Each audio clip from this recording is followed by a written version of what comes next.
Chernobyl, what really happened? At 1:23 in the morning on the 26th of April, 1986, one of the most powerful explosions in the history of civilian nuclear power tore through reactor number 4 at the Chernobyl Nuclear Power Plant in northern Ukraine. The blast was so violent it blew the 1,000-ton steel lid clean off the reactor. It sent a column of fire and radioactive material miles into the night sky. And in the minutes and hours that followed, the Soviet Union, and eventually the entire world, would be forced to confront a disaster that nobody was prepared for, and that many people in power desperately tried to pretend wasn't happening. To understand what happened at Chernobyl, you first need to understand what it was. The Chernobyl plant was a source of enormous pride for the Soviet Union. It was one of the largest nuclear power stations in the world, sitting near the city of Pripyat in what is now northern Ukraine, close to the border with Belarus. Around 50,000 people lived in Pripyat, a modern, purpose-built Soviet city, designed specifically to house the workers and families connected to the plant. Life there was considered comfortable by Soviet standards. There was a fairground, a cinema, sports facilities. People were proud to live there.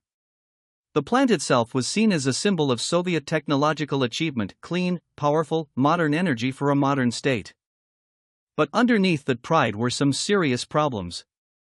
The reactor design used at Chernobyl, known as the RBMK, had a fundamental flaw that Soviet engineers were aware of but had not adequately addressed.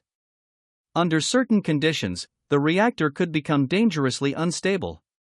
And the culture surrounding Soviet nuclear facilities made it extremely difficult for anyone to raise concerns, question decisions, or admit that something might be wrong.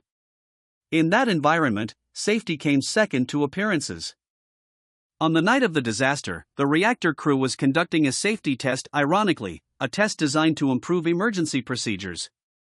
The test had already been delayed multiple times, and by the time it finally ran, the team operating the reactor was tired, working at night, and under pressure to get it done. As the test began, the reactor was put into a low power state that made it particularly unstable. When operators attempted to control it, things began to go wrong very quickly. In the final seconds, someone hit the emergency shutdown button, but rather than stopping the reaction, the design flaw in the reactor caused power to surge catastrophically. Within a few seconds, the reactor reached power levels many times beyond what it was designed to handle. The result was a steam explosion of enormous force, followed almost immediately by a second, even larger explosion that blew the reactor apart entirely. The men working inside the plant that night had no idea what they were really dealing with. Some of them walked toward the destroyed reactor in the minutes after the explosion, trying to understand what had happened. They looked into the burning core with their own eyes. They handled pieces of graphite from the reactor with their bare hands, not fully understanding that what surrounded them was lethally radioactive. The first firefighters to arrive were called to what they were told was a standard roof fire. They climbed up toward the burning reactor without protective equipment, doing their jobs, having no idea that they were receiving radiation doses that would kill many of them within weeks. The Soviet response in the hours and days that followed was defined by denial and delay. Local officials reported upward that the situation was under control. The scale of what had actually happened was minimized at every level.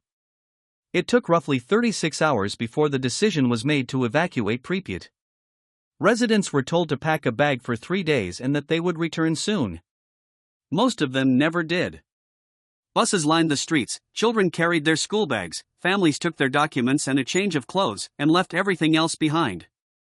The city they left has been largely untouched ever since. In the weeks that followed, the Soviet Union mobilized hundreds of thousands of workers, known as liquidators, to contain the disaster.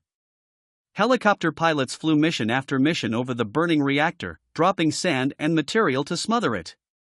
Workers were sent in to clear radioactive debris from the roof by hand, because the robots sent to do the job broke down in the radiation. These men were given strict limits on how long they could be exposed, sometimes just a few minutes at a time, before they had to be rotated out. Many of them received significant radiation doses. The human cost of containing Chernobyl was enormous, and much of it was borne by ordinary people who were simply told to go and do what needed to be done. The radiation released by the disaster didn't stay in Ukraine. Within days, monitoring stations across Scandinavia were detecting elevated radiation levels. It was actually Swedish scientists raising the alarm that finally forced the Soviet Union to make a public acknowledgement that something had gone wrong. The radioactive cloud drifted across large parts of Europe, contaminating agricultural land, water supplies, and raising serious public health concerns in countries that had nothing to do with Soviet nuclear policy.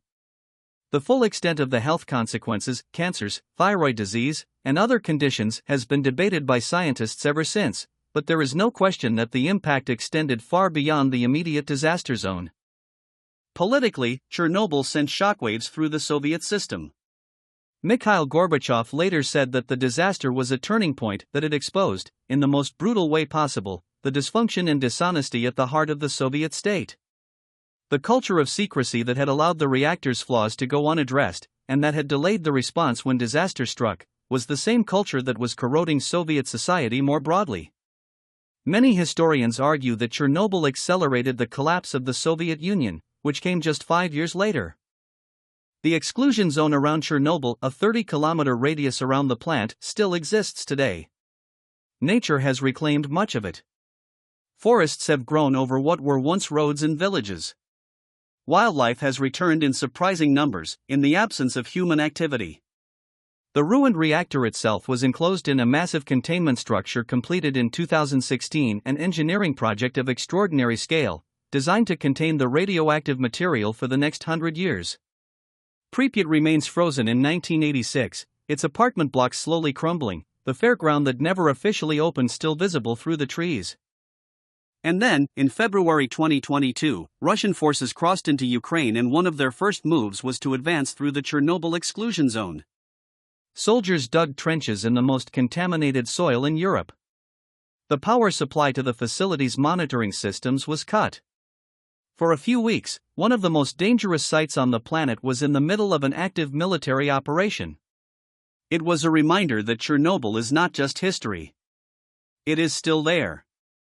Still radioactive. Still requiring constant attention.